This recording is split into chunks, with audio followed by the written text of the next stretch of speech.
നമുക്ക് അലീനയുടെയും മനുഷ്യങ്ങളുടെയും വരാൻ പോകുന്ന ദിവസത്തെ നല്ലൊരു കഥ കേട്ടാലോ? അപ്പൊ എല്ലാ ദിവസവും ഉച്ചയ്ക്ക് നോവലിനെ അടിസ്ഥാനപ്പെടുത്തി അലീനയുടെ മനുഷ്യങ്ങളുടെ കഥകൾ ഞാൻ ചാനലിനകത്ത് അപ്ലോഡ് ചെയ്യുന്നുണ്ട് കേട്ടോ. അപ്പൊ നോവലിനെ പോലെ തന്നെയാണ് കഥകൾ പറഞ്ഞുകൊണ്ടിരിക്കുന്നത്. അത് കാണാൻ താല്പര്യമുള്ളത് കയറി കാണാൻ ശ്രമിക്കണം കേട്ടോ. അങ്ങനെ നമ്മൾ കണ്ടു ഒടുവില് ബാലേന്ദ്രനും സ്റ്റാലിയും കൂടെ അലീനയുടെ കല്യാണ കാര്യത്തില് തർക്കമാണ്.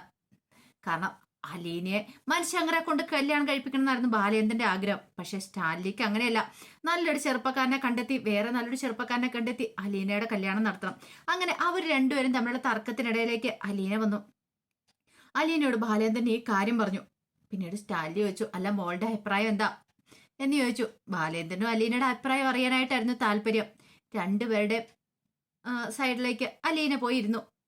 എന്നിട്ട് പറഞ്ഞു, എന്റെ വിവാഹകാര്യമാണ് നിങ്ങളുടെ ഇപ്പോഴത്തെ തർക്കത്തിന് കാരണമല്ലേന്ന് ചോദിച്ചു. അതേന്ന് ബാലേന്ദ്രൻ പറഞ്ഞു. അതെ, തൽക്കാലത്തേക്ക് ഞാൻ ആരെയും കല്യാണം കഴിക്കാൻ തീരുമാനിച്ചിട്ടില്ല. കല്യാണം കഴിക്കാതിരിക്കാനുള്ള സ്വാതന്ത്ര്യം എനിക്കുണ്ടല്ലോ എന്ന് പറഞ്ഞു.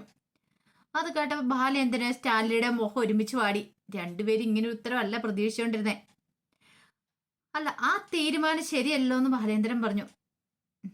അല്ല എങ്കിൽ പിന്നെ ഒരു കാര്യം ചെയ്യാം, നിങ്ങൾ രണ്ടുപേരും കൂടെ ഒരു തീരുമാനത്തിലെത്ത്. അച്ഛനും പപ്പായും കൂടെ ചേർന്ന് ഒരേ സ്വരത്തില് ആരെങ്കിലും ഒരാളെ വിവാഹം കഴിക്കുന്ന കാര്യം പറ. രണ്ടുപേരും കൂടെ എതിർച്ചേരി നിന്നിട്ടുണ്ടെങ്കിൽ എനിക്ക് ഇങ്ങനെ ഒരു തീരുമാനം എടുക്കാനേ പറ്റുള്ളൂ. അലീനയുടെ സ്ഥാനത്ത് നിന്ന് ചിന്തിക്കുമ്പോൾ അങ്ങനെ പറ്റുള്ളൂ. കാരണം അവൾക്ക് അച്ഛനും വലുതാണ്, അവളുടെ പപ്പായും വലുതാണ്. രണ്ടുപേരെ വേദനിപ്പിക്കാൻ പറ്റില്ല. അപ്പൊ പിന്നെ നോക്കിക്കഴിഞ്ഞപ്പോ കല്യാണം കഴിക്കാതിരിക്കുക, അതായിരുന്നു ഏറ്റവും വലിയൊരു ഓപ്ഷന്. ഈ സമയം സ്റ്റാൻലിയും ബാലേന്ദ്രനും രണ്ടുപേരും നന്നായിട്ട് വിഷമിച്ചു. എന്ത് ചെയ്യണമെന്ന് അറിയത്തില്ല. അല്ല, ഞങ്ങളെ രണ്ടുപേരെ നീ ഒരുപോലെയാണോ കാണുന്നതെന്ന് സ്റ്റാൻലി അപ്പൊ തന്നെ ഒരു ചോദ്യം കൂടി ചോദിക്കുകയാണ്. സ്റ്റാൻലിക്ക് എന്തോ ബാലേന്ദ്രൻ ഒരു ആരുമല്ല, അല്ലെങ്കിൽ ബാലേന്ദ്രൻ ഇവിടെ എത്തിച്ചെന്നുള്ളൂ. അവളുടെ സ്വന്തം അച്ഛൻ താനല്ലേ, അപ്പൊ തനിക്കാണ് പ്രാധാന്യം കൂടുതൽ എന്നൊരു ചിന്ത സ്റ്റാൻലിയുടെ മനസ്സിലുണ്ടായിരുന്നു. അതുകൊണ്ടാണ് സ്റ്റാൻലി അങ്ങനെ ഒരു ചോദ്യം ചോദിച്ചത്. ഇത് കേട്ട് കഴിഞ്ഞപ്പോഴത്തേനും അലീന പറഞ്ഞല്ല, വ്യത്യാസമുണ്ടെന്ന് പറഞ്ഞു.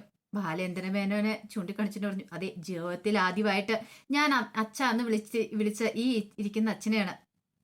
ഒരച്ഛന്റെ സ്നേഹം എനിക്ക് തന്നത് ഈ ഇരിക്കുന്ന അച്ഛനെയാണ്. അത് മാത്രല്ല, അച്ഛനല്ലേ എനിക്ക് എന്റെ പപ്പയെ കാണിച്ചു തന്നു. അപ്പൊ ഈ അച്ഛൻ എത്ര ഹൃദയവിശാലതയും കാര്യങ്ങളൊന്നും ഈ ലോകത്ത് മറ്റാർക്കും ഉണ്ടാകത്തില്ല. അതുകൊണ്ട് എനിക്ക് ഈ അച്ഛനെ ഭയങ്കര ഇഷ്ടമെന്ന് പറഞ്ഞു. അത്രയൊന്നും സ്റ്റാൻലി പ്രതീക്ഷിച്ചിട്ടില്ല. പെട്ടെന്ന് സ്റ്റാൻലിക്ക് വല്ലാത്തൊരിതായിപ്പോയി. തന്റെ മകൾക്ക് ബാലേന്ദ്രനോടാണ് സ്നേഹവും കുറവെന്ന ഒരു തിരിച്ചറിവ് അയാളുടെ മനസ്സിലുണ്ടായി. പിന്നീട് സ്റ്റാൻലി ഓർത്തു, അവളുടെ മനസ്സിൽ രണ്ടാം സ്ഥാനമാണ് തനിക്കുന്നൊരു ചിന്ത. അപ്പോഴേക്കും അലീന പറഞ്ഞു, അതെ, അച്ഛനെ കണ്ടതിന് ശേഷമാണ് ഞാൻ പപ്പാനെ കണ്ടത്. ഇവിടെ വന്ന സമയത്ത് പപ്പയുടെ സ്വഭാവം ഇങ്ങനെയൊന്നും ആയിരുന്നില്ല. പക്ഷെ എന്നെ കണ്ടതിന് ശേഷം കുറെ മാറ്റമുണ്ട്. എനിക്ക് വേണ്ടിയിട്ട് പപ്പ എന്തൊക്കെ വിട്ടുവീഴ്ചകളാ ചെയ്തതെന്നുള്ള കാര്യം എനിക്കറിയാം. ഇനി ആ പപ്പയുടെ സ്ഥാനത്തേക്ക് വേറൊരാളും വരാൻ പോകുന്നില്ല. പപ്പയുടെ മോളല്ലേ ഞാന് എന്ന് പറഞ്ഞു. അത് കേട്ടപ്പോ സ്റ്റാൻലിക്ക് ഇത്തിരി സന്തോഷമായി. അപ്പൊ ഇത്ര സമയം മനസ്സിൽ വല്ലാത്തൊരു ബുദ്ധിമുട്ടുണ്ടായിരുന്നു. എങ്ങനെയാവും, എന്താവും, തന്നോട് ഇവൾക്ക് സ്നേഹമില്ലേ എന്നൊക്കെ ഒരു ചിന്തയുണ്ടായിരുന്നു. പിന്നീട് അലീന പറഞ്ഞു, എനിക്കിഷ്ടമാണെങ്കിൽ മനുവേടനെ കല്യാണം കഴിക്കണം എന്ന് പറയാനുള്ള അവകാശം തീർച്ചയായിട്ടും അച്ഛനുണ്ട്. അച്ഛന്റെ ഭാഗത്തുനിന്ന് നോക്കുമ്പോൾ ശരിയാണ്. അതുപോലെ തന്നെ മനുവേടന്റെ വിവാഹം കഴിക്കേണ്ട എന്ന് എതിർത്ത് പറയാനായിട്ടുള്ള അവകാശം പപ്പായ്ക്കുണ്ട്. പപ്പയാണ് എന്നെ സംരക്ഷിക്കുന്നത്. അപ്പൊ രണ്ടുപേരുടെ ഭാഗത്തുനിന്ന് നോക്കുമ്പോഴും ശരിയുണ്ട്. അപ്പൊ ഞാൻ നോക്കിക്കഴിഞ്ഞപ്പോ രണ്ടുപേർക്കും വേണ്ടിയിട്ട് ഞാൻ വിവാഹം കഴിക്കാതിരിക്കുക, രണ്ടുപേരും കൂടെ സഹായിച്ചിട്ട് എനിക്ക് വേണ്ടി ഒരു കാര്യം ചെയ്തു തരിക, ഒരഗതി മന്ദിരം തുടങ്ങാനുള്ള സാമ്പത്തിക സഹായം തന്ന് സഹായിക്കുക. ഞാൻ അവിടെ കുറെ കുഞ്ഞുങ്ങളെയൊക്കെ നോക്കി അങ്ങനെയും കൂടെ മുന്നോട്ട് പോയിക്കോളാം. അതാ പിന്നെ ആർക്കും ഒരു പ്രശ്നം ഉണ്ടാകത്തില്ലല്ലോ എന്ന് പറഞ്ഞു. ഇനി രണ്ടുപേർക്കും മിണ്ടാൻ പറ്റാത്ത ഒരു അവസ്ഥയായിപ്പോയി. ബാലേന്ദ്രന്റെ സ്റ്റാൻലിക്കും രണ്ടുപേരുടെ ഉത്തരം മുട്ടി. കാരണം അലീനയുടെ തീരുമാനം അങ്ങനെയായിരുന്നു. എല്ലാ പഴുതുകളും അടച്ചിട്ടാണ് അവൾ ഇങ്ങനെ സംസാരിക്കുന്നത്. അലീനയുടെ മുന്നിൽ പെട്ടെന്നൊന്നും പിടിച്ചു വയ്ക്കാൻ പറ്റില്ലെന്ന് സ്റ്റാൻലിയോട് അവതക്കുറിച്ചാൻ പറഞ്ഞ, അവള് ബുദ്ധിയുള്ള പെൺകുട്ടിയാ, ചിന്നമ്മയെ പോലെയല്ല. കാരണം ഇവളൊരു കാര്യം പറഞ്ഞിട്ടുണ്ടെങ്കിൽ അത് അളന്നു തൂക്കി അല്ല സംസാരിക്കുന്നത്. അവൾ അതിന്റെ കൃത്യത എല്ലാം വെച്ചാ സംസാരിക്കുന്നേ. അത് സ്റ്റാൻലിക്ക് മനസ്സിലാവുകയും ചെയ്തു. പിന്നീട് അലീന പറഞ്ഞു, ഞാൻ രംഗത്ത് നിന്ന് മാറി. ഇനി നിങ്ങൾ രണ്ടുപേരും കൂടെ തമ്മിലുള്ള ഒരു തർക്കത്തിന്റെ കാര്യമില്ലല്ലോ എന്ന് പറഞ്ഞു. അപ്പോഴേക്കും സ്റ്റാൻലി പറഞ്ഞു, ഞാനേ വസ്തുനിഷ്ഠമായ കാര്യങ്ങളൊക്കെയാണ് പറയണേ.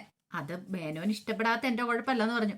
ആണോ, വസ്തുനിഷ്ഠമായ കാര്യങ്ങളൊക്കെയാണോ പറഞ്ഞേ? നിബന്ധനകളല്ലേ പറഞ്ഞത്. ഇപ്പൊ തന്നെ പാലായിന്ന് ആരും ഇങ്ങോട്ടേക്ക് കാണാൻ വരില്ലെന്ന് സ്റ്റാൻലി പറഞ്ഞിട്ടുണ്ട്. അത് വസ്തുനിഷ്ഠമായ കാര്യമാണോ, ഒരു നിബന്ധനയല്ലേന്ന് ചോദിച്ചു. സത്യമാണോ അച്ഛാ പറഞ്ഞതെന്ന് ചോദിച്ചു. അതെ, അല്ല പപ്പ, പപ്പ അങ്ങനെ പറഞ്ഞു എന്ന് ചോദിച്ചു. ആ അത് പിന്നെ ഞാൻ പറഞ്ഞു, അവരാരും ഇങ്ങോട്ടേക്ക് വരുന്ന എനിക്ക് അത്ര പിടുത്തമുള്ള കാര്യമല്ല എന്ന് വെളിപ്പെടുത്തി. ഓഹോ, അപ്പൊ അങ്ങനെയാണല്ലേ. അങ്ങനെയാണെങ്കിൽ അച്ഛാ ഒരു കാര്യം ചെയ്യാം.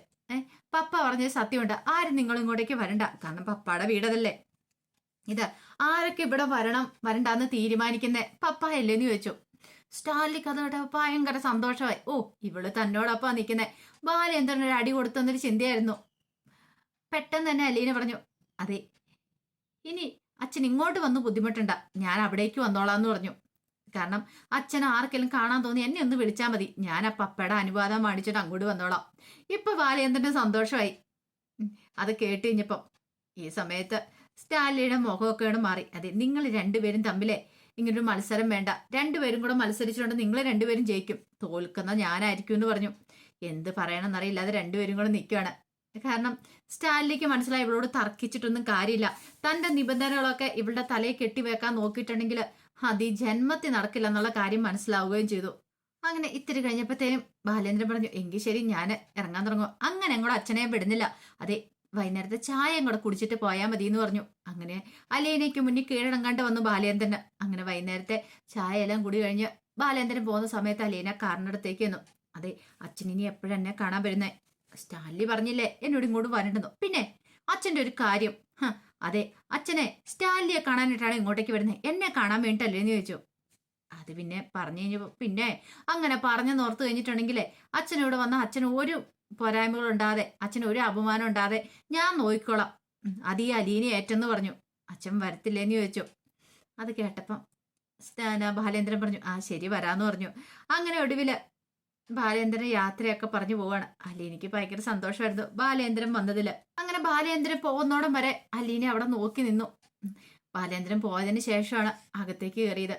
ഒടുവില് ബാലേന്ദ്രന് പാലായിൽ എത്തിക്കഴിഞ്ഞപ്പോഴത്തേനും ഒരു 7-7:30 മണിയായി. ജ്വല്ലറി ഷോപ്പ് അടയ്ക്കാനുള്ള ഒരുക്കത്തിലായിരുന്നു ഗോവർദ്ധൻ. ആ സമയത്ത് ബാലേന്ദ്രനെ കണ്ടു കഴിഞ്ഞപ്പോഴത്തേനും ഗോവർദ്ധൻ പറഞ്ഞു, അതെ ഇന്ന് ബാലേട്ടനും മോളും വൈഫും ഇവിടെ വന്നിട്ടുണ്ടായിരുന്നു, എന്നിട്ട് വൈകുന്നേരം 6 പോയെന്ന് പറഞ്ഞു. ഉച്ചയ്ക്ക് വന്നിട്ട് വൈകുന്നേരം 6 പോയെന്ന് പറഞ്ഞു. അല്ല അവരെന്തു പറഞ്ഞു ചോദിച്ചു എന്ന് പറഞ്ഞു. ഓ അങ്ങനെയാണല്ലേ. പിന്നീട് ബാലേന്ദ്രൻ അവിടുത്തെ കാര്യങ്ങളൊക്കെ നോക്കിയിട്ട് നേരെ ടെക്സ്റ്റൈൽ ഷോപ്പിലേക്ക് പോയി.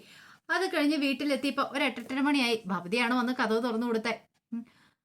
വീടിനകത്തേക്ക് കയറി കഴിഞ്ഞപ്പോ വല്ലാത്തൊരു അന്തരീക്ഷം, ഒരു പിരിമുറക്കം തോന്നി. കാരണം എങ്ങോ ഒരു നിശബ്ദതയും കാര്യങ്ങളൊക്കെ, എന്തോ കാര്യമായിട്ട് പ്രശ്നങ്ങളൊക്കെ ഉണ്ടെന്ന് മനസ്സിലായി.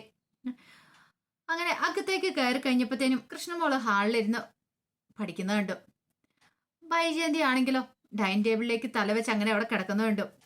ബാലേന്ദ്രനെ നോക്കിയിട്ട് അകത്തേക്ക് അങ്ങോട്ട് കയറിപ്പോയി.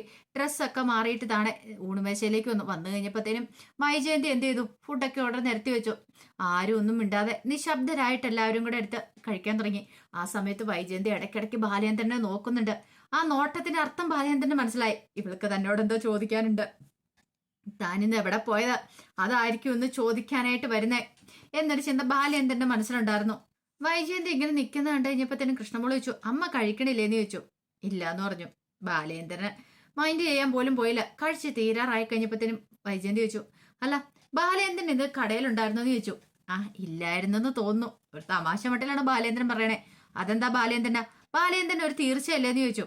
അല്ല എല്ലാം അറിഞ്ഞുകൊണ്ട് നീ ഇങ്ങനൊരു ചോദ്യം ചോദിക്കേണ്ട കാര്യമുണ്ടോ? അതെ, കാലത്ത് 10 മണി കഴിഞ്ഞപ്പോ കടയിലേക്ക് വിളിച്ചപ്പോ പുറത്തു പോയെന്ന് പറഞ്ഞു. അതിനുശേഷം എവിടെ പോയി?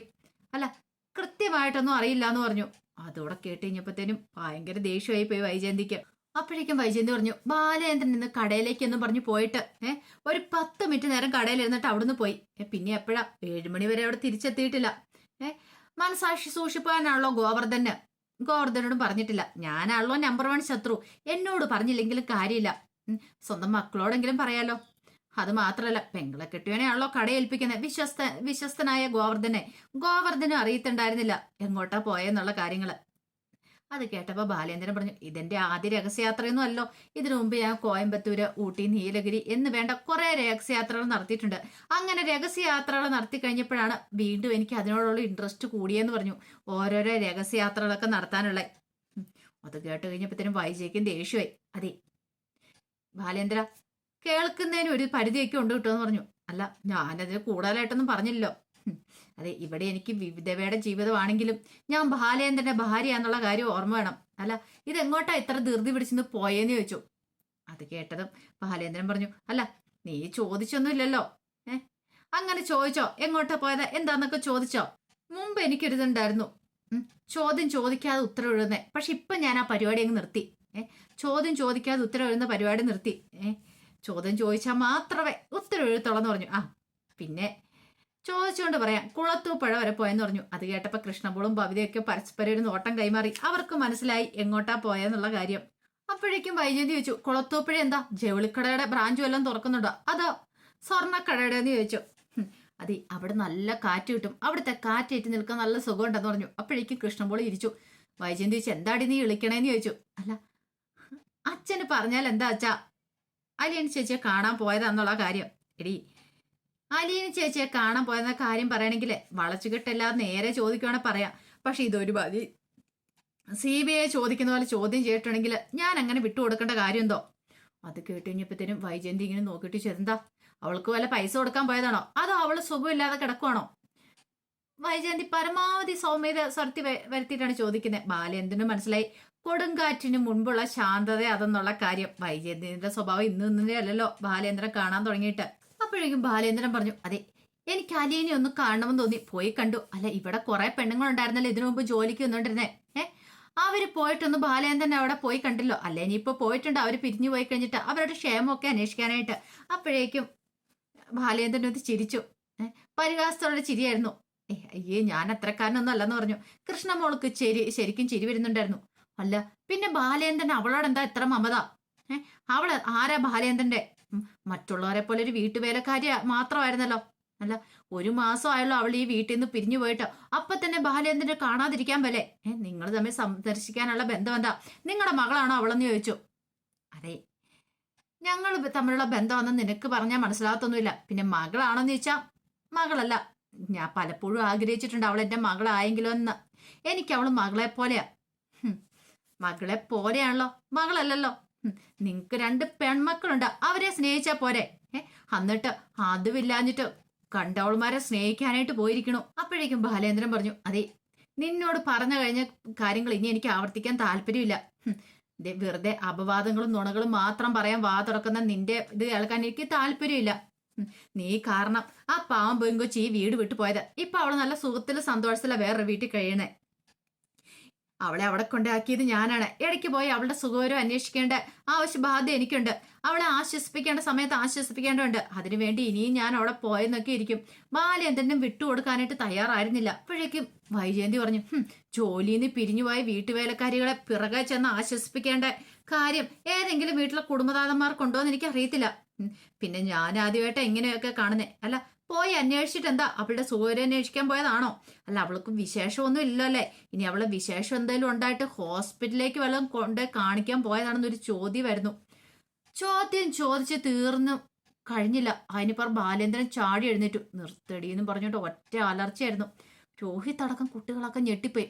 ക്ലാസ് ഒറ്റ ഏറായിരുന്നു. പൊട്ടിച്ചേറി 4 പീസായി. ഇരുന്നിരുന്ന കസേര എടുത്ത ഒറ്റ അടിയായിരുന്നു നിലത്തിനിട്ട്.